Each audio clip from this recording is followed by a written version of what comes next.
এই সাবুদানা দিয়ে আমি আপনাদেরকে একটা আজকে নিউ রেসিপি দেখাবো, যেটা বানাতে সময়ও কম লাগবে আর কম ইনগ্রেডিয়েন্টসও লাগবে। যদি মিস না করতে চান তাহলে কিন্তু আমার এই ভিডিওটা দেখতে হবে। আসসালামু আলাইকুম সবাইকে। আমি এখন যেটা বানাবো সেটার জন্য আমি এখানে 25 গ্রাম সাবুদানা নিয়েছি। এখন এখানে 1 কাপ পরিমাণে পানি ঢেলে দিচ্ছি।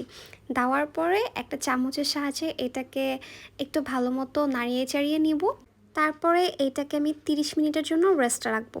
30 মিনিট পরে এই সাবুদানাগুলো একটু একটু করে ফুলে উঠবে অ্যান্ড এই যে পানিটা থাকছে এটা পুরোটাই এই সাবুদানাটা টেনে নেবে। আমার 30 মিনিট হয়ে গেছে। হয়ে যাওয়ার পরে সাবুদানাগুলো ঠিক এরকম হবে।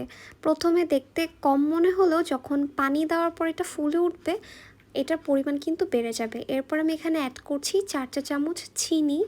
তারপর আমি এটাকে আবারও ভালো মতো মাখিয়ে নিব।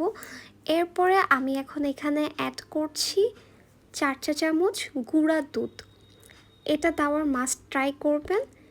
এইটা কিন্তু বানানো অনেক ইজি। আপনারা একটু ভালো মতো দেখেন তাহলেই বুঝতে পারবেন যে এটা বানানো আসলে কত ইজি। আর এই সাবুদানা কিন্তু খাওয়া স্বাস্থ্যের জন্যও অনেক উপকার।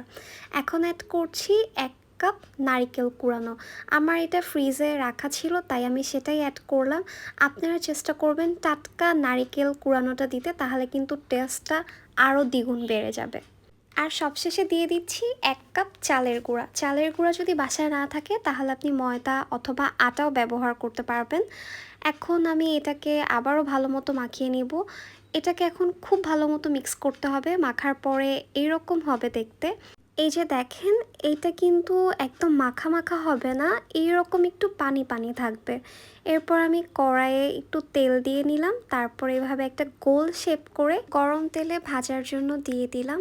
এইটাকে মিডিয়াম আঁচে ভাজা ট্রাই করবেন, না হয় পুড়ে যাবে। ভালো মতো ভেজে নেওয়ার পরে দেখতে এরকম হবে যখন, তখনই নামিয়ে নিব। আর তাহলেই রেডি হয়ে যাবে আমাদের এই মজার সাবুদানার পিঠা।